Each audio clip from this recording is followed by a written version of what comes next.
प्रिय दोस्तों, नमस्कार। एक बार की बात है, एक राजा और उसका मंत्री। मंत्री बहुत ही बुद्धिमान था और राजा भी बहुत अच्छा था और उनकी प्रजा भी बहुत प्रसन्न थी। लेकिन राजा को हमेशा एक बात का मलाल रहता था। हमेशा ये कोई एक बात की चिंता रहती थी। ये प्रजा से संबंधित नहीं थी, ये उसके अपने भीतर, अपने मन से संबंधित। गीता सार आपने अगर सुना हो, ज़रूर सुना होगा गीता सार के बारे में, या गीता के बारे में तो सभी पढ़ते हैं। तो वो राजा का भी ऐसा ही था, जो होता है सब अच्छे के लिए होता है।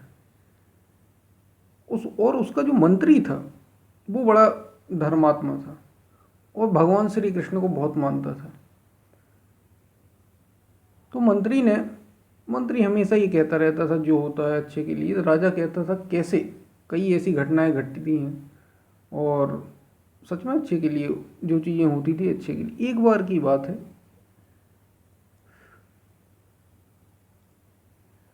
राजा अपने दरबार में बैठे थे और कुछ फल उनके समक्ष लाए गए देवी माँ के मंदिर में ले जाने के लिए प्रसाद के रूप में।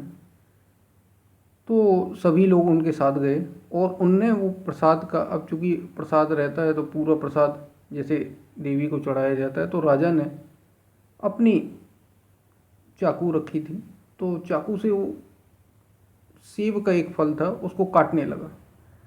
काटते काटते राजा का हल्का सा अंगूठा, चाकू थोड़ा पहना था, और जब जैसे ही उसका प्रहार होता है तो राजा का अंगूठा जो रहता है ऊपर का हिस्सा वो कट जाता है। मंत्री को हल्का सा, राजा के अंगूठे से एकदम खून बहने लगता है, एकदम खून। और ये कोई अभी की बात नहीं थी, पहले की बात है और ये कोई कहानी नहीं है, ये घटना कोई कहानी नहीं है। जब खून बहने लगा, मंत्री को अचानक, चूंकि मंत्री हमेशा एक ही मंत्र बोलता रहता था, जो होता है अच्छे के लिए होता है, तो मंत्री ने इस समय भी वही बात दोहराई कि जो होता है अच्छे के लिए होता है, चिंता करने की कोई बात नहीं है। जैसे ही उसने ऐसा कहा, राजा चूंकि इस बात से हमेशा भीतर ही भीतर थोड़ा परेशान रहता था और मन में उसके ये था, तो ऐसे समय और ऐसी परिस्थितियाँ थी, राजा को ये बात मंत्री की बिल्कुल अच्छी नहीं लगी। बहुत ही विश्वसनीय मंत्री था, बहुत ही बुद्धिमान था, राजा का प्रिय था, लेकिन ये बात और इस परिस्थिति में राजा को बिल्कुल भी अच्छी नहीं लगी। उन्होंने कहा बताओ ये कैसे अच्छा हुआ है। मंत्री कुछ ना बोलते हुए फिर वही बोला कि जो होता है अच्छे के लिए होता है। राजा ने कहा तो ठीक है, अब मैं भी जो करता हूँ वो अच्छे के लिए ही करता हूँ, और अपने सिपाहियों को बुला के अपने ही मंत्री को जेल भिजवा दिए। कुछ दिन बीते, लगभग एक माह के बाद राजा शिकार खेलने जाते हैं और शिकार के दौरान वो जिस अपने सिपाहियों के साथ जा रहे थे, वे खेलते खेलते शिकार को पकड़ते पकड़ते और गहन जंगल में घुस जाते हैं, एकदम बहुत गहरे जंगल में, और इतने आगे निकल आए कि सिपाहियों को खोजना उन्हें मुश्किल हो गया। क्योंकि शाम के समय आखेट करने जाते थे तो रात्रि होने में भी समय ना। अब राजा जब घूमते हैं शिकार के दौरान, जब उनको वो शिकार नहीं मिलता और वो पलटते हैं, उन्होंने देखा तो एकदम अंधेरा छा गया था। राजा एकदम लौटते हैं कि ये क्या हो गया, और लौट के उन्होंने देखा कि एकदम अंधकार छा गया और उन्हें रास्ता इतना पता नहीं था। वे इतने आगे आ गए थे अपने साम्राज्य के जंगल में, इतने आगे आ गए थे कि उन्हें चीज़ें पता नहीं थी। आदिवासियों ने उन्हें घेर लिया। वे ये नहीं जानते, आप जानते होंगे आज के समय में भी आदिवासी जो और घनघोर जंगल के जो आखेटक होते, वे आज भी उतना पसंद नहीं करते हैं, वे अपने को ही पसंद करते हैं। और आज भी कुछ जातियाँ ऐसी बताई गई हैं, आदिम जातियाँ, कि वे मांस भी खाती हैं। ऐसा है, अभी ये है या नहीं, ठीक है, इसके बारे में संशय है, लेकिन उस समय तो ऐसा था। तो राजा को पकड़ लिया जाता है और वे नहीं जानती ये राजा है या क्या है। उनने पकड़ा, और जो आपने देखा होगा कई सारे मूवीज़ में ये सारी चीज़ें आती हैं, तो चंद्रमा की शीतल रोशनी में, और उन्हें अपना भोजन मिल गया था। सभी इंतजार कर रहे थे इसका कि राजा का बढ़िया राजा की बलि दी जाएगी। और चूँकि साक पोशाक में बहुत अच्छे थे, दिखाई देने में बहुत अच्छे थे, युवा थे, राजकुमार थे, उन्होंने कहा ये तो बहुत ही अच्छा मिला हमें, इसकी बलि देने से हमारे परमात्मा, हमारे जो प्रभु हैं वो प्रसन्न होंगे। प्रकृति रूप में चंद्रमा को, पेड़ को, पौधों को, इनको मानते हैं। और रात्रि में आयोजन चल रहा था।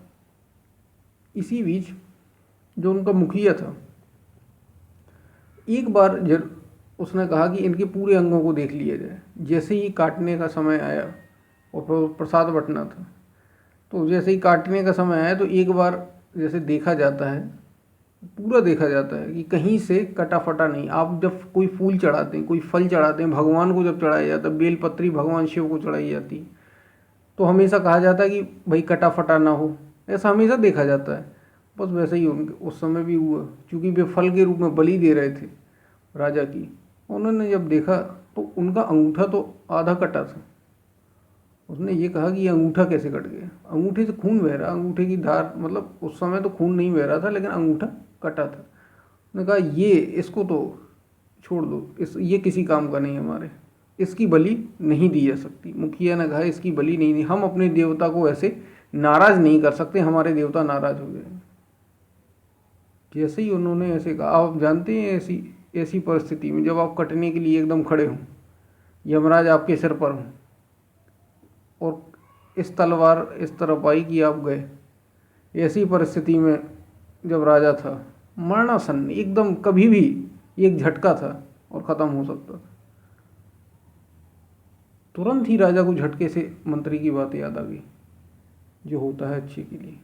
फिर तो क्या, राजा जब छोड़ दिया जाता है, और चूंकि उनका अगली सुबह तक सिपाही वहाँ पहुँच जाते हैं, और चूँकि राजा की तलाश तो चली रही थी, राजा पहुँच जाते हैं, मंत्री को छुड़वाया जाता है, और वे कहते हैं कि जो होता है अच्छे की।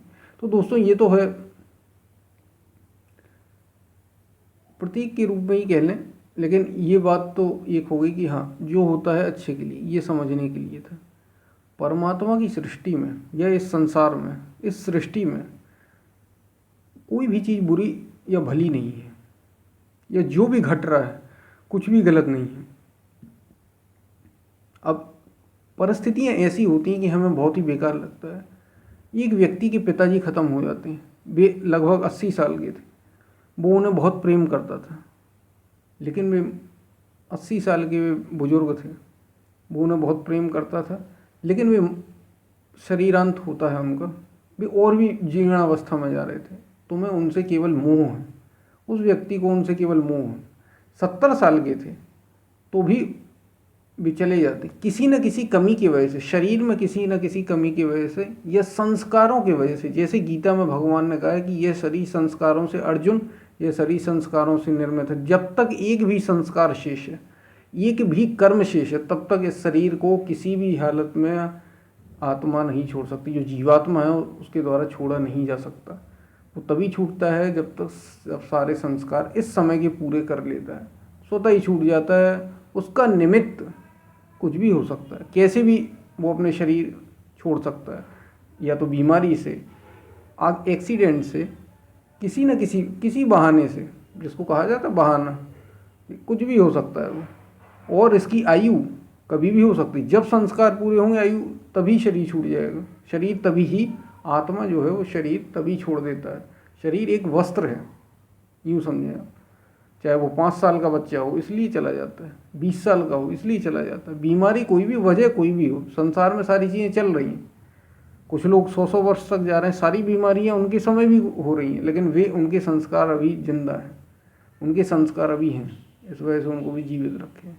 तो इस तरीके से जो होता है अच्छे के लिए, हमें भले ही ये अच्छा ना लगे उस क्षण के लिए, ये आप हमेशा याद रखिए कि इस परमात्मा की सृष्टि में कुछ भी बुरा नहीं होता। हर एक चीज़ घटित हो रही है। आपको भले ही लग रहा है कि हमारे माँ जा रहे हैं, हमें ये रोग क्यों हो गया, हमें बीमारी क्यों नहीं, ये क्यों हो गई, कुछ ना कुछ इसका कारण आपसे ही जुड़ा है। आपने कुछ ना कुछ ऐसा कर्म निर्मित किया है जिससे ये चीज़ें आपके साथ घटित हो रही हैं।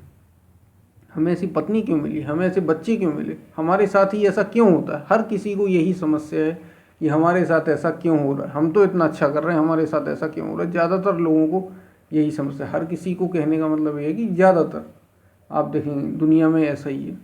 क्या ये आज ही है या हमेशा से दुनिया में ऐसा रहा है? ये हमेशा से रहा है। इसको केवल आप ही बदल सकते हैं। हर व्यक्ति अपने आप को ही बदल कर ये चीज़ें बदल सकता है, और कोई इसका उपाय नहीं है। और जो इसको बदल नहीं सकता, एक चीज़ तो आप कर ही सकते हैं कि जो होता है अच्छे के लिए, इस चीज़ को मान लीजिए। फिर आपके साथ खुशी हो तो जो होता है अच्छे के लिए, आपके साथ कोई दुखद घटना घट जाए तो भी जो होता है अच्छे के लिए। ऐसे में कुछ हो या ना हो, आपकी खुशी कहीं नहीं जाएगी, आप प्रसन्न हमेशा रहेंगे। क्योंकि अगर आपकी खुशी किसी दूसरे पर निर्भर करती है तब तो खुश रहने का कोई उपाय नहीं है, क्योंकि दूसरा जैसा होगा वैसे ही आप होंगे। मतलब सारी चीज़ें दूसरे ही पर हैं। ये तो एक प्रकार की गुलामी हुई, ये बहुत बुरी किस्म की गुलामी है। तो इससे ऊपर आइए। इसलिए गीता में जो कहा गया है वो गलत नहीं है। गीता में यथार्थ सत्य को उद्घाटित किया है कि जो होता है इस सृष्टि में, इस संचालन में, सत्य में, बस आपके देखने का नज़रिए का, अगर आप उसे अच्छा मानते हैं तो सब कुछ अच्छा ही होगा। क्योंकि आपने अच्छा बुरा देखना ख़त्म कर दिया है, आपकी दृष्टि बदल गई। आप ये नहीं देखते कि क्या अच्छा है क्या बुरा, बस आप ये देखते हैं कि जो हो रहा है सब अच्छा हो रहा है। फिर वो शरीर हो, आपका मन हो, आपके आसपास के लोग हों, ये पूरी सारी सृष्टि हो, ये सारी दुनिया हो, पशु हो, पक्षी, किसी के साथ भी घटित घटना, सारी चीज़ें अच्छी हो रही हैं। किसी का जन्म हो रहा है, किसी की मृत्यु हो रही है, सब चीज़ें घटित हो रही हैं, एक साथ हो रही हैं। बहुत सारी चीज़ें एक साथ इस सृष्टि में हो रही हैं, इस पूरे ब्रह्मांड में, इस यूनिवर्स में। तो सब कुछ अच्छा हो रहा है, कुछ भी गलत नहीं है। परमात्मा की इस खूबसूरत सृष्टि में, इस खूबसूरत संसार में, दुनिया में, अगर लोग मरेंगे नहीं तो सब बूढ़े हो जाएंगे। फिर उनका जन्म कैसे होगा? आप खुद सोचिए, नया जन्म कैसे होगा? वो इस शरीर से काम नहीं करेंगे। अगर कोई एक व्यक्ति, एक बूढ़ा व्यक्ति, एक वृद्ध व्यक्ति एक तख्त पे लेटा है, लोग उसकी सेवा कर रहे हैं, अब वो लेटे ही रहे, वो सोचे हम 100 साल और जिए, ऐसे जीने का कोई मतलब नहीं। आप खुद समझते, वो खुद ही नहीं सोचता, एक समय बाद वो खुद ही मौत मांग। कुछ लोग तो ऐसे हैं जो जीवन में जीते हुए भी मृत्यु मांग रहे हैं, उनको मृत्यु नहीं आ रही। क्यों? क्योंकि उनके लिए भी ज़रूरी नहीं, जो हो रहा है अच्छे के लिए। जीवन सबसे बड़ा पाठ है इस परमात्मा की सृष्टि। इसलिए हम केवल अपने पर ध्यान दें, हम केवल अपने को सुधारें और हर चीज़ को अच्छा मानना सीखें। मानना नहीं है हमें, अच्छा तो हो ही रहा है, बस हमें ये कहना है जो हो रहा है अच्छे के लिए हो रहा है। जो भी होता है अच्छा होता है, जो भी हुआ है अच्छा हुआ है, और जो भी होगा अच्छा होगा। मतलब आप अपने मन से एकदम दूर हो गए, मन को थोड़ा सा अलग कर दिए, फिर आप देखेंगे आनंद से बढ़कर कोई चीज़ नहीं। आप अभी होंगे, इस क्षण होंगे, और सत्य के साथ होंगे, क्योंकि सत्य हमेशा अच्छे के साथ होता है। अच्छा या बुरा से यूँ कहें अलग होता है। इसलिए जो होता है अच्छे के लिए। हम फिर मिलते हैं, तब तक के लिए धन्यवाद।